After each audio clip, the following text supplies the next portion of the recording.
These are moral stories. அந்த ஊர்ல ஜோரா மழை பெஞ்சிட்டு இருந்துச்சு. தெருவுல காய்கறி வித்துட்டு இருந்த நரசம்மா காய்கறி கூடைங்களெல்லாம் எடுத்துட்டு உள்ள ஓடியே போயிட்டா. விவசாயம் பண்றவங்க அந்த மழைய பார்த்து ரொம்ப சந்தோஷப்பட்டாங்க. ஆனா தெருவுல வியாபாரம் பண்ற வியாபாரிகளோ இந்த பாழா போன மழை இப்பதான் பெய்யணுமா அப்படி திட்டிக்கிட்டு இருந்தாங்க. இது எதுக்குமே சம்பந்தம் இல்லாம ஒரு மனுஷன் இருந்தான். அவனோட பேரு தான் ராமு.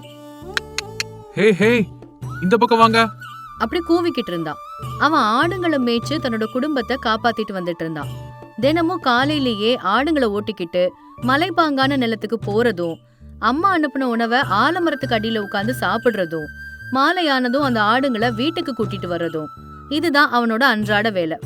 ராத்திரியில வெளியில கட்டில எடுத்து போட்டுக்கிட்டு வானத்துல இருக்கிற நட்சத்திரங்களை பாத்துக்கிட்டே இருப்பான். உண்மையிலேயே இந்த நட்சத்திரங்களை எல்லாம் வானத்துல வச்சது யாரு? அதுக்கு மேல இன்னொரு உலகம் இருக்குமா? அந்த உலகத்திலயும் நம்மள மாதிரி மனுஷங்களும் இருப்பாங்களோ?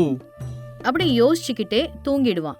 வெயிலோ மழையோ குளிரோ அல்லது பனியோ எதை பத்தியுமே கவலைப்படாம தன்னோட வேலைய அவன் பாட்டுக்கு செஞ்சுட்டு இருப்பான். எப்பவாவது நேரம் கிடைச்சா சாயங்காலம் ஊர் மத்திக்கு போவான். என்ன பாராமோ, ஆளே பார்க்க முடியலையே, சுத்தமா கண்ணிலேயே பட மாட்டேங்கிறிய. இது ராமு யாரோட ஜோலிக்கும் போக மாட்டான், யாரையும் கண்டுக்கவும் மாட்டான். அப்படி அவனோட வயசு இளைஞர்கள் ராமுவை கேலி பண்ணுவாங்க. எல்லாத்துக்கும் ராமு சிரிச்சுக்கிட்டே பதில் சொல்லுவான். ராமுவோட அம்மா சுஜாதா அம்மா மட்டும் தன்னோட மகனுக்கு எப்படியாவது கல்யாணம் பண்ணி வச்சிடணும்னு முயற்சி பண்ணாங்க. சாஸ்திரி ஐயா, உங்ககிட்ட நான் எத்தனை முறை சொல்றேன், என் பையனுக்கு ஒரு நல்ல வரனா பாருங்கன்னு. நீங்களும் அத காதுலயே வாங்காம இப்படி இருக்கீங்களே. அப்படி இயல்பா கேட்டா. நான் கூட என்னால முடிஞ்ச முயற்சிகளை பண்ணிட்டு தான் இருக்கேன். என்ன பண்றது, சரியா அமையலையே. ஊர்ல எல்லாருக்கும் கல்யாணம் ஆகுது, என் பையனுக்கு மட்டும் ஏன் ஆகல? மத்த எல்லாரையும் விட என் பையனுக்கு அப்படி என்ன குறைச்சல்? அதோட அவனுக்கு எந்த கெட்ட பழக்கமும் கிடையாது. மத்த எல்லா அம்மாக்கள் மாதிரியும் சுஜாதா அம்மா வருத்தப்பட்டாங்க. தன்னோட பையனுக்கு திருமணம் ஆகலையேங்கிற வருத்தத்தை விட மத்த எல்லாருக்கும் திருமணம் ஆகுதே அப்படிங்கிற வருத்தம் கொஞ்சம் அதிகமாவே இருந்துச்சு. அம்மா, பையன் நல்ல பையன்தான், ஆனா ஆடு மேய்ச்சிட்டு இருக்கிற பையனுக்கு பொண்ணு கொடுக்க யாரும் வரமாட்டேங்கிறா. அப்படி உள்ள விஷயத்த தயங்காம சொல்லிட்டாரு. அந்த வார்த்தை சுஜாதா அம்மாவுக்கு கொஞ்சம் வருத்தத்தை கொடுத்தாலும் அதுல உண்மை இருக்கிறத புரிஞ்சுக்கிட்டா. அன்னைக்கு சாயங்காலம் ஆடுங்களை எல்லாம் ஓட்டிக்கிட்டு வீட்டுக்கு வந்தா ராமு. வீட்டுல வந்து நிம்மதியா உட்கார்ந்தான். அப்போ அவன் கிட்ட வந்த அம்மா, டே ராமு, உனக்கு கல்யாணத்துக்கு வரன் பாத்துட்டு இருக்கேன். உன் இஷ்டம்தாம்மா. மனசுக்குள்ள வெக்கத்தை மறைச்சுக்கிட்டு இப்படி சொன்னான். ஆனா நீ இப்படி ஆடுங்களை மேய்ச்சிக்கிட்டு இருந்தா உனக்கு பொண்ணு கொடுக்கறதுக்கு யாரும் முன் வர மாட்டேங்கிறாங்க. அப்படி தடுமாற்றத்தோட சொல்லிட்டாங்க. அந்த வார்த்தையை கேட்டதும் ராமு கொஞ்சம் வருத்தம் அடைஞ்சான். ஆனா உடனே, யாருக்கு என்ன எழுதிருக்கோமா, என்னோட வேலையை நேசிச்சு என் வாழ்க்கைக்குள்ள வர்ற பொண்ணு எங்கேயாவது பிறந்திருப்பா, அவளுக்காக காத்திருக்கலாம். அது நான் உயிரோட இருக்கும் போதே நடக்குங்கிற நம்பிக்கை எனக்கு இல்லப்பா. இந்த ஆடுங்களெல்லாம் வித்துட்டு வேற ஏதாவது நல்ல வேலை தேடிக்கோ அப்படி நல்ல விதமா எடுத்து சொன்னாங்க. ஆனா ராமு அந்த வார்த்தைக்கு செவி சாய்க்காம மௌனமாவே இருந்துட்டான். அடுத்த நாள் வழக்கம் போல ஆடுங்களை ஓட்டிக்கிட்டு காட்டுக்கு போனான். அங்க மழை பெஞ்சிட்டு இருந்தது.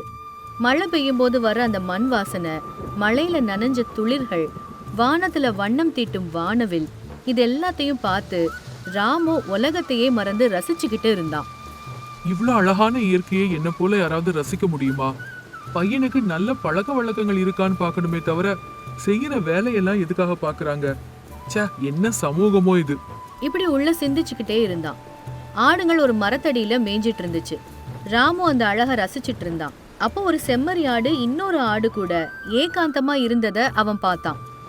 இயற்கையிலேயே ஜோடியா இருந்தா எவ்வளவு அழகா இருக்கும்ல. இப்படி தனக்கு தானே நினைச்சுக்கிட்டான். அந்த யோசனையிலேயே ஆடுங்களை மறுபடியும் பத்திக்கிட்டு வீட்டுக்கு வந்தான். அம்மா நேத்தைக்கு மாதிரியே இன்னைக்கும் திருமண பேச்சை எடுத்து புலம்ப ஆரம்பிச்சாங்க. எல்லாரும் புள்ள குட்டின்னு சந்தோஷமா இருக்காங்க, நான் மட்டும் இப்படி இருக்கேன். நான் உயிரோடு இருக்கும்போது என்ன அத்தைன்னு கூப்பிட ஒருத்தி வரக்கூடிய பாக்கியம் எனக்கு இல்ல போல.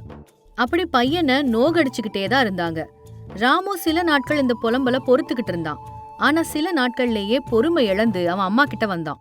அம்மா, உன் இஷ்டம் தான் என்னோட இஷ்டமும். நான் இந்த ஆடு எல்லாத்தையும் வித்துட்டு நம்ம முனிசிப்பு ராஜசேகர் ஐயா கிட்ட ஏதாவது வேலை தேடிக்கிறேன். நீ பொண்ணு பார்க்க ஆரம்பி. இப்படி சொல்லிட்டு ஆடுங்க எல்லாத்தையும் சந்தைக்கு கொண்டுட்டு போய் வித்துட்டான். சுஜாதா அம்மாவோட மகிழ்ச்சிக்கு எல்லையே இல்லாம போயிடுச்சு. திருமண தரகரை கூப்பிட்டு உடனடியா பொண்ணு பார்க்க சொன்னாங்க. நீங்க நினைக்கிற மாதிரி அவன் இப்ப சாதாரணமா ஆடு மேய்க்கிறவன் கிடையாது. முனிசிப்பையா கிட்ட வேலையில சேர போறான், நல்ல லட்சணமான பொண்ணா பாருங்க. இப்படி கர்வத்தோட சொல்லி அனுப்புனா. ராமு தினமும் ராஜசேகர்கிட்ட போவதும் ஊர்ல உள்ள குறைகளை அவருக்கு விளக்குவது, அரசு கொடுக்கற நிதி மக்களுக்கு எப்படி போய் சேரணும், இப்படி திட்டம் தீட்டுறது, இந்த மாதிரியான வேலையெல்லாம் பாத்துட்டு இருந்தான். ராமு இருந்தது அவருக்கும் ரொம்ப ரொம்ப சௌகரியமா இருந்துச்சு. ஒரு காலத்துல எடா தம்பி அப்படின்னு கூப்பிட்டவங்க எல்லாம் இப்போ ராமு ஐயா அப்படின்னு கூப்பிடுறாங்க. ஒரு காலத்துல பாசமா பேசினவங்க எல்லாம் இப்ப கொஞ்சம் பயந்து பயந்து பேசினாங்க. ஒரு காலத்துல அன்பா பழகுனவங்க எல்லாம் இப்போ ரொம்ப பணிஞ்சு போய் பேசினாங்க. ராமுவுக்கு எதுவுமே புரியல. நான் சரியான பாதையில தான் போயிட்டு இருக்கேனா அல்லது ஏதாவது தப்பு செஞ்சிட்டு இருக்கேனா? இந்த வேலை எனக்கு சரியானதுதானா? இப்படி ஒவ்வொரு நிமிஷமும் தனக்குள்ள கேள்வி கேட்டுக்கிட்டே இருந்தான். வருமானம் என்னவோ நல்லாதான் வருது, ஆனா ஆத்ம திருப்தி இல்ல. நல்ல வேலை இருக்கிறதுனால ஒரு நல்ல பொண்ணோட கல்யாணமும் நடந்துச்சு. ராமு வாழ்ந்துகிட்டு தான் இருந்தான். ஆனா பிடிக்காத வேலையை செய்யறதுனால உள்ளுக்குள்ளேயே செத்துக்கிட்டு இருந்தான்.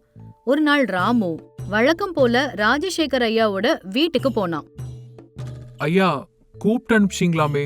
அப்படி ரொம்ப பணிவா கேட்டான். இப்ப நடுவுல மழை பெஞ்சதுனால நிறைய பேரோட வீடுங்கெல்லாம் இடிஞ்சு விழுந்துருச்சு இல்ல? ஆமாங்க ஐயா, மக்கள் ரொம்பவும் கஷ்டப்பட்டுட்டு இருக்காங்க. அரசாங்கத்துக்கிட்ட இருந்து நிதியும் வந்துருச்சு. அந்த பணத்துல அவங்களுக்கு நம்ம ஒரு நல்ல வீடா கட்டி கொடுப்போம்யா. நீ ரொம்ப நல்லவ ராமு. அரசாங்கத்தோட கணக்குகளை பத்தி உனக்கு இன்னும் முழுசா தெரியல. காகிதத்துல 10 பேருக்கு பயன் அளிச்சதா காட்டுனா நம்ம நேர்ல ஒருத்தருக்கு மட்டும்தான் அந்த உதவியை செய்யணும். மீதி 9 பேரோட லாபத்துல எனக்கு 7, உனக்கு 2. இப்படி பண்ணாதான் நம்மளும் 4 காசு சேர்க்க முடியும். அவர் அப்படி சொன்னதுமே ஒரு நிமிஷம் வானமே தன்னோட தலை மேல இடிஞ்சு விழுந்த மாதிரி ராமுக்கு இருந்துச்சு. அவங்களோட கண்ணீர் கலந்த பணத்துல நம்ம கோட்டை கட்டிக்கணுமா ஐயா? உணர்ச்சி வசப்பட்டு கேட்டான். பாரு ராமு, வேணும்னா நீயும் அவங்களோட சேர்ந்து உட்கார்ந்து கண்ணீர் விடு. ஆனா பணத்தை மட்டும் கொடுக்க கூடாது. நல்லவனா இருந்தா இந்த காலத்துல உனக்கு ஒரு செலவு வைப்பாங்க, அவ்வளவுதான். அதுவே ஒரு தடவை மனச கல்லாக்கிட்டு யோசிச்சு பாரு. பணம் இருந்தா எவனா இருந்தாலும் உனக்கு கும்பிடு போடுவான். கக்குன சோறுக்காக ஆசைப்படுறது கேவலங்க ஐயா. அதனாலதான் வயிறு நிறைஞ்சதுக்கு அப்புறமா மத்தத சேர்த்து வைக்கணும்னு சொல்றேன். அப்ப நம்ம கக்க தேவையில்ல. இப்படி சொல்லவும் ராமு என்ன பண்றதுன்னே தெரியாம அப்படியே நின்னுட்டான். போய் இந்த பணத்தை அரசு கணக்குல எப்படி காட்டுறதுன்னு பொய் கணக்கு எழுதுற வேலைய பாரு. இப்படி ராஜசேகர் துளி கூட வருத்தமே இல்லாம அங்க இருந்து அவர் பாட்டுக்கு போயிட்டாரு. இப்படிப்பட்ட பொய் கணக்குகளை எழுதுனா எந்த நிமிஷமும் நான் செத்து போனதுக்கு சமம். அவங்களோட வீட்டெல்லாம் இடிச்சிட்டு நான் அதுல வீடு கட்டிக்கணுமா? தேவையில்லை. எவ்வளவு பணம் வந்தாலும் சரிதான், இந்த வேலையை நீ நான் செய்ய மாட்டேன். அப்படி சொல்லிட்டு அவனோட வேலைய ராஜினாமா பண்ணிட்டு அங்க இருந்து கிளம்பி போயிட்டான். கிராமத்துல பணம் வந்திருக்கிறதா மக்கள் கிட்ட சொல்லி அந்த மக்களை ராஜசேகர் கிட்ட அனுப்பியும் வச்சுட்டான். ராமு அப்படியே நடந்து வீட்டுல வேலை செஞ்சிட்டு இருக்கிற அவனோட மனைவி கிட்ட வந்தான். ஏங்க இப்படி ஒரு மாதிரி இருக்கீங்க, என்னாச்சு? அப்படி மனைவி எப்பவும் போல ரொம்ப அன்பா கேட்டா. அதெல்லாம் ஒண்ணும் இல்லம்மா, விடு. ராமு மறைக்கலாம்னு நினைச்சான். உங்க முகத்தை உங்களை விட நான் தான் அதிகமா பாத்திருக்கேன். நீங்க எப்போ எப்படி இருப்பீங்கன்னு எனக்கு தெரியாதா? உங்க மனசுல ஏதோ ஒரு வருத்தம் இருக்கு, அதனாலதான் இப்படி இருக்கீங்க. என்னாச்சு என்கிட்ட சொல்லுங்க. அப்படி ரொம்ப பாசமா கேட்டா. அதனால ராமு நடந்த விஷயம் எல்லாத்தையும் சொன்னான். நான் ஏதாவது தப்பு பண்ணிட்டேனா? தன்னோட மனைவி கிட்ட கேட்டான். இல்லங்க, நீங்க சரியான காரியம் தான் பண்ணிருக்கீங்க. உங்களை பார்த்து நான் ரொம்ப ரொம்ப பெருமைப்படுறேங்க. சரிம்மா, இப்ப நான் மறுபடியும் ஆடு மேய்க்க போனா அது உனக்கு அவமானமா இருக்குமா? வேலை செய்யாம சோம்பேறியா இருந்தாதாங்க அவமானப்படணும். கஷ்டப்பட்டு உழைக்கும் போது எதுக்கு அவமானப்படணும்? அதுவும் உங்க மனசுக்கு பிடிச்ச வேலையை நீங்க செய்யும் போது நீங்க சந்தோஷமா இருப்பீங்க. நீங்க சந்தோஷமா இருந்தீங்கன்னா அப்போ நானும் சந்தோஷமா இருப்பேன் தானங்க. மனைவி இப்படி சொன்னா. அந்த நிமிஷம் ராமு ரொம்ப ரொம்ப சந்தோஷப்பட்டான். உடனே சந்தைக்கு போய் ஆடுங்களை வாங்கிட்டு மறுபடியும் மேய்க்கிறதுக்கு தயாரானான். அன்னைக்கு ஆடுங்களை கூட்டிக்கிட்டு ரொம்ப சந்தோஷமா காட்டுல ஆடு மேய்ச்சிக்கிட்டு இருந்தான். மறுபடியும் அங்க மழை பெஞ்சுது. ஆனா இந்த தடவை ராமு மழையில நனைஞ்சுக்கிட்டு அதை ரசிச்சுக்கிட்டு இருந்தான். ராமு இவ்ளோ சந்தோஷமா இருக்கிறத பார்த்து அந்த ஆடுங்களும் சிரிச்சுது. மனசுக்கு பிடிச்ச வேலை எதுவா இருந்தாலும் அதுல கிடைக்கக்கூடிய சந்தோஷம் நமக்கு வேற எந்த வேலையிலயும் கிடைக்காது. ராத்திரியில இருந்து விடாம மழை பெஞ்சிட்டு இருந்ததுனால தன்னோட குடிசையில கொஞ்சம் கவலையோட இருந்தாங்க கனகம். பக்கத்திலேயே அவங்களோட பேரன் சூர்யாவும் இருந்தான். 2 பேரும் சாப்பிட்டு 2 நாள் ஆச்சு. பசி தாங்க முடியாத சூர்யா, பாட்டி, இன்னும் எவ்வளவு நாளைக்கு தான் இப்படி மழை பெய்யும்? ஒரு கம்பை எடுத்துட்டு வந்து அதை அடிச்சு துரத்து. அதுக்கு கொஞ்சமாவது அறிவு இருக்கா? நான் எவ்வளவு நாள் தான் பசியோட இருக்க, இப்ப என்னதான் பண்றது? பேராண்டி, உனக்கு ரொம்ப பசியா இருந்துச்சுன்னா அதோ அந்த பானை நிறைய தண்ணி இருக்கு, போய் வயிறு நிறைய எடுத்து குடிப்பா. நேத்துல இருந்து இததான் சொல்லிட்டு இருக்க. எனக்கு தண்ணி எல்லாம் எதுவும் வேண்டாம். தண்ணி குடிச்சு குடிச்சு என் வயிறே உப்பி போயிருக்கு. ஆனா பசி மட்டும் போகவே மாட்டேங்குது. டேய், என் உயிரை வாங்காதடா. உன் உயிர் எங்க இருக்கு பாட்டி? என் கண்ணுக்கு அது தெரியவே இல்லையே. தெரிஞ்சாதானே அதை எடுத்து நான் சாப்பிட முடியும். சும்மா சும்மா நான் சாப்பிடுறேன்னு சொல்ற, இல்லைன்னா அடிச்சிருவேன்னு சொல்ற. கடவுளே, இவனுக்கு இந்த மூளை வளர்ச்சி குறைபாட்டை ஏன் கொடுத்த? கள்ளம் கபடம் இல்லாத மனசு. நான் போய் சேர்ந்ததுக்கு அப்புறம் இவனை யாரு பாத்துக்குவாங்க? இவன் எப்படி வாழ போறானோ நினைச்சு பார்த்தாலே பயமா இருக்கு. என்ன பாட்டி, நான் சாப்பாடு கேட்டுட்டு இருக்கேன், நீ காத்து கூட பேசிக்கிட்டு இருக்க. அந்த காத்து இப்போ ரொம்ப ரொம்ப கோவமா இருக்கு போல. குளிர்ச்சியை அதிகமா கூட்டி என்ன ரொம்ப தொந்தரவு செய்யுது. சூர்யாவோட அப்பாவித்தனமான வார்த்தைகளை கேட்டு கனகம் கண்ணீர் விடுறா. அதுக்குள்ள மழையும் கொஞ்சம் குறையுது. அதுக்கப்புறம் கனகம் வீடு வீடா போய் பிச்சை எடுத்து தன்னோட பேரனுக்கு சாப்பாடு கொண்டுட்டு வந்து கொடுத்தா. சாப்பிடு தம்பி, சாப்பிடு, வயிறு நிறைய சாப்பிடு. எங்கறம் பாட்டி, நீயும் தின்னு, இல்லன்னா பூச்சாண்டி கிழவன் வந்து மொத்தத்தையும் எடுத்துட்டு போயிருவான். அவன்னா உனக்கு பயம் தானே? அவன் வந்தா நீ என் பின்னாடி வந்து ஒளிஞ்சுக்கோ. என்ன பாட்டி, சரியா நான் சொல்றது? சரிடாப்பா, உன் பின்னாடியே வந்து ஒளிஞ்சுக்கிறேன். சரி, அங்க இங்க சிந்தி சிந்தி சாப்பிடாத, இரு, நானே உனக்கு ஊட்டி விடுறேன். அப்படி கனகம் சாதத்தை கலந்து ஒவ்வொரு கவளமா தன்னோட பேரனுக்கு ஊட்டி விட்டா. சூர்யா வயிறார சாப்பிட்ட பிறகு மகிழ்ச்சியில துள்ளி குதிச்சுக்கிட்டு போறான். அதுக்கப்புறம் களைப்படைஞ்சு தூங்கிடுறான். அப்போ அந்த ஊரோட தலைவர் அந்த வீட்டுக்கு வந்து அவளை கூப்பிட்டு, என்ன கனகம், அந்த பைத்தியக்காரனுக்கு சாப்பாடு போட்டு தூங்க வச்சுட்ட போல. எவ்வளவு காலத்துக்கு அவனை காப்பாத்துவியோ காப்பாத்து. நீ செத்து போனதுக்கு அப்புறம் அவன் நாதி இல்லாதவனா ஆயிடுவான். அப்ப அவனோட உயிரை நான் எடுக்க வேண்டிய அவசியம் இல்ல, பசியே எடுத்துரும். சி, நீலாம் ஒரு மனுஷனா? உன்ன மாதிரி ஆளுங்களுக்கெல்லாம் அந்த கடவுள் சரியான தண்டனைய கொடுப்பாரு. பாத்துக்கிட்டே இரு. உன்னோட ஆட்டம் எப்பவும் இப்படியே போகும்னு நீ நினைச்சுக்கிட்டு இருக்கியா? நடக்கும் நடக்கும். என் வீடு நிறைய பணம் இருக்கிற வரைக்கும் என்னோட ஆட்டம் இந்த மாதிரி தொடர்ந்துகிட்டே தான் இருக்கும். அவன் உயிரை எப்படி எடுக்கணும்னு எனக்கு நல்லாவே தெரியும். எவ்வளோ காலம் நீ காப்பாத்துவியோ காப்பாத்து. இப்படி ஊர் தலைவர் சொல்லிட்டு அங்கிருந்து போயிடுறாரு. அப்புறம் கனகம் தன்னோட பேர்னு நினைச்சு கண்ணீர் விடுறா. அப்படி தினமும் பிச்சை எடுத்து வந்து சூர்யாவை கவனமா பாத்துக்கிறா. கொஞ்ச நாட்களுக்கு அப்புறமா அந்த ஊருக்குள்ள ஊர் தலைவரோட பொண்ணு சாந்தி வரா. ஊருக்குள்ள வரும்போது மழை அதிகமா இருந்தது. அந்த சமயத்துல மழையில நனையாம தனக்கு தெரிஞ்ச வீட்டுக்கு போறா. அங்க போனதும் சூர்யாவும் அங்க இருக்கிறத பாக்குறா. வீட்டுக்குள்ள ஒரு பொண்ணு வர்றத பார்த்ததும், யார் நீ? பூச்சாண்டி கிழவன் பிடிக்க வரான்னு தெரிஞ்சுக்கிட்டு இங்க வந்து ஒளிஞ்சுக்கிட்டியா? இல்ல இல்ல, மழை அதிகமா பெய்தேன்னு தான் உள்ள வந்தேன். சரி, நீ யாரு? என்னோட பேரு சூர்யா. ஆனா நீ யாருன்னு எனக்கு தெரியுமே. என்ன, உனக்கு தெரியுமா? தெரியும், நீ ஒரு பொண்ணு தானே. எனக்கு தெரியும். அது சரி, நீ சாப்பாடு சாப்பிட்டியா? சாப்பிட்டேனே, நீ சாப்பிடலையா? இல்ல, எங்க பாட்டி சாப்பாடு வாங்கிட்டு வர்றதுக்காக தான் வெளியில போயிருக்கு. பாட்டிக்காக தான் காத்துட்டு இருக்கேன். ஆனா எனக்கு ரொம்ப பசியா இருக்கு. பசியா இருக்கும்போது என்ன செய்யணும்னு எனக்கு தெரியும். உனக்கு அது என்னன்னு தெரியுமா? போய் வயிறு நிறைய தண்ணி குடிக்கணும், அவ்வளோதான். எனக்கு எதுவும் வேண்டாம், என்கிட்ட சாப்பிடுறதுக்கு இருக்கு, அதை நான் தரேன், நீ சாப்பிடு. அப்படி சாந்தி அவ கையில இருந்த சாப்பாடை கொடுத்தா. அதை வாங்கி சாப்பிட்டான் சூர்யா. பிச்சை எடுக்கிறதுக்காக வெளியில போயிருந்த கனகம் அங்க வந்தா. சாந்தி அங்க நிக்கிறத பார்த்து கொஞ்சம் பதட்டப்பட்டு, யாருமா நீ? இங்க எதுக்கு வந்த? உனக்கு என்ன வேணும்? ஐயோ, மழை ரொம்ப அதிகமா இருக்குந்தாமா இந்த வீட்டுக்குள்ள வந்து நின்ன. மழை குறைஞ்சதும் உடனே போயிடுவேன். நான் இந்த ஊர் தலைவரோட பொண்ணு. என்னோட பேரு சாந்தி. பட்டணத்துல தங்கி இருந்து வேலை பாக்குறேன். இப்போ லீவுன்னு வீட்டுக்கு வந்தேன். சாந்தி அப்படி சொல்லவும் கனகம் ரொம்ப சந்தோஷப்பட்டா. சாந்திய பார்த்து ரொம்ப ரொம்ப சந்தோஷத்துல, அந்த விதி யாரை எப்படி சேர்க்கும்னு யாருக்குமே தெரியாதுமா.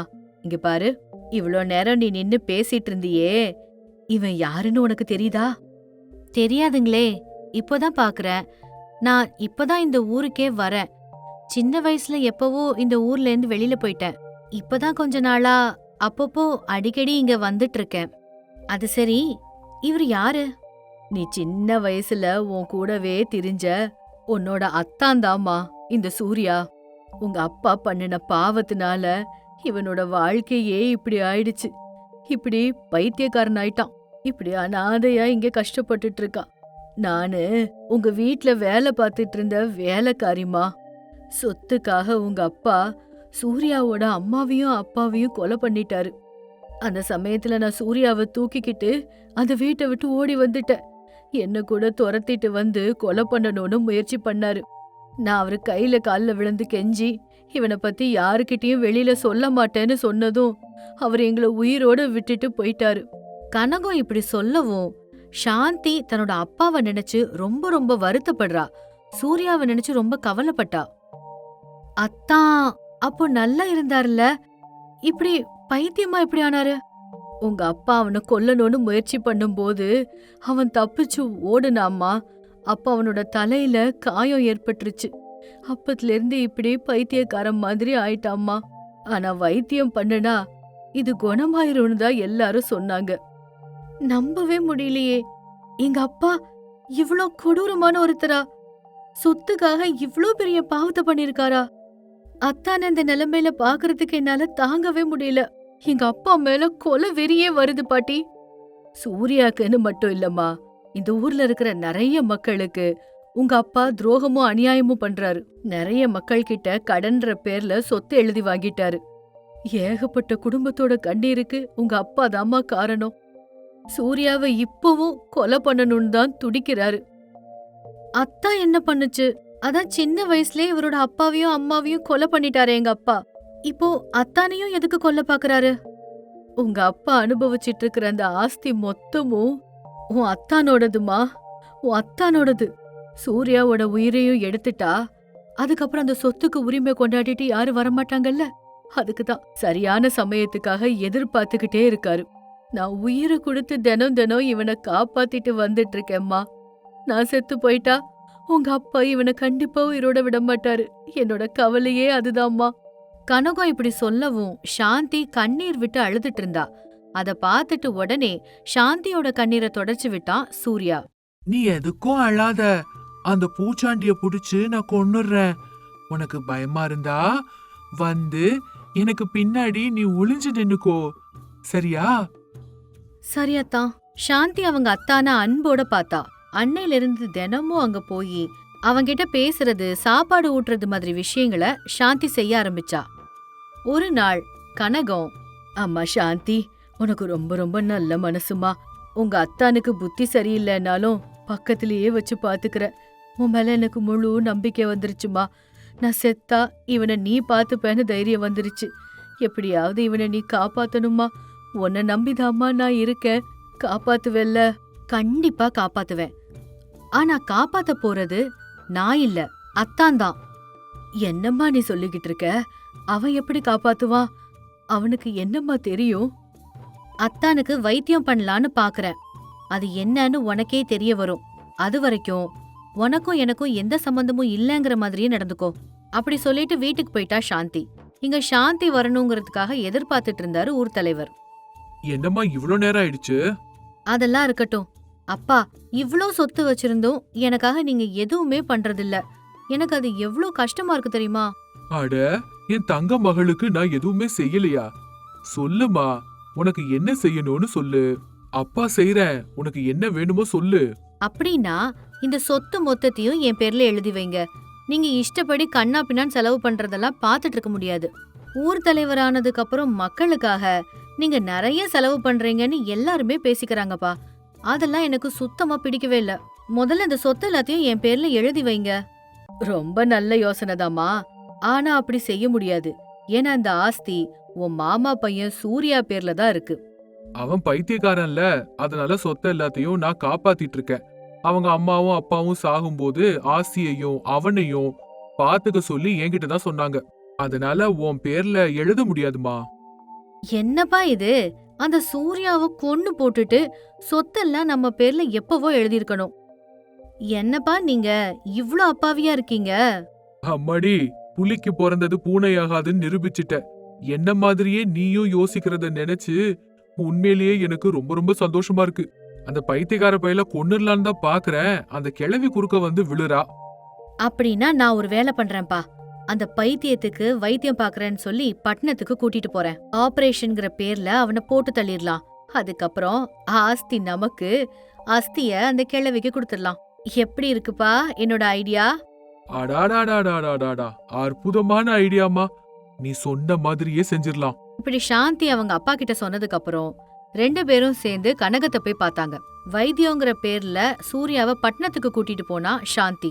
கிளம்பும்போது, அப்பா நீங்க எங்க கவலைப்படாம இருங்க, 1 வாரத்துக்குள்ள இவனோட மரண செய்திய நான் சொல்றேன். சரிம்மா, நீ எது செஞ்சாலும் சரி. ஆனா நம்ம மேல பழி வராத மாதிரி மட்டும் பாத்துக்கோ. சரிங்கப்பா. சாந்தி அவளோட அத்தான் சூர்யாவ பட்டணத்துக்கு கூட்டிட்டு போனான். 1 வாரம் கழிச்சு ஊர் தலைவர் வீட்டுக்கு போலீஸ் வந்துச்சு. என்ன சார், வழி மாறி வந்துட்டீங்களா? உங்களை அரெஸ்ட் பண்றதுக்காக தான் வந்திருக்கிறோம். ஒரு கொலை செஞ்சு சட்டத்துக்கு புறம்பா ஆஸ்திய அனுபவிச்ச குற்றத்துக்காகவும் உங்களை கைது பண்றதுக்காக வந்திருக்கோம். அது நான் யாரையும் கொல்லலையே. அது சரி, என் மேல இப்படி கேஸ் போட்டது யாரு? தலைவர் அப்படி போலீஸ் கிட்ட சொல்லிட்டு இருக்கும் போதே அங்க சூர்யா, கனகம், சாந்தி 3 பேரும் வராங்க. அப்பவே சூர்யாவுக்கு பைத்தியமும் குணமா இருந்துச்சு. அப்புறம் பஞ்சாயத்து தலைவரை பார்த்து, நான் தான் கேஸ் கொடுத்தேன். எங்க அப்பா அம்மாவை நீ கொலை செஞ்சத இதோ இந்த கனகம் பாத்திருக்கா. அதோட சட்டத்துக்கு புறம்பா என் சொத்தை அனுபவிச்ச குற்றத்துக்காகவும் உனக்கு தண்டனை நிச்சயம். அம்மா சாந்தி, என்னம்மா இது? நீ என்கிட்ட சொன்னது என்ன, இப்ப செஞ்சிருக்கிறது என்ன? இதத்தான் நாய்க்கடிக்கு செருப்படின்னு சொல்லுவாங்க. உனக்கு அந்த அடி இப்போ நல்ல விழுந்த மாதிரி இருக்கே. இத்தனை நாளா நீ பண்ண பாவத்துக்கு இப்ப பலன் கிடைச்சிருச்சு. இனி ஜெயிலுக்கு போய் களி தின்னு. அப்பா, இனியாவது நீங்க பண்ண தப்ப ஒத்துக்கோங்க. அத்தானுக்கு நீங்க பண்ணின அநியாயத்தை என்னாலேயே சகிக்க முடியல. உங்களுக்கு கண்டிப்பா தண்டனை கிடைச்சே ஆகணும். உங்களை நான் விட மாட்டேன். கண்டிப்பா உங்களை விட மாட்டேன். என்ன செய்யறேன்னு மட்டும் பாருங்க. இப்படி பஞ்சாயத்து தலைவர் மிரட்டிட்டு இருக்கும்போதே போலீஸ்காரங்க அவரை இழுத்துட்டு போயிட்டாங்க. அப்பானும் பார்க்காம பஞ்சாயத்து தலைவருக்கு சரியான பாடம் சொல்லி கொடுத்ததுக்காக சாந்திய பாராட்டுறா கனகம். இனி தன்னோட அத்தானான சூர்யாவையே கல்யாணம் பண்ணிக்கிட்டு சாந்தி புது வாழ்க்கைய ஆரம்பிக்கிறா.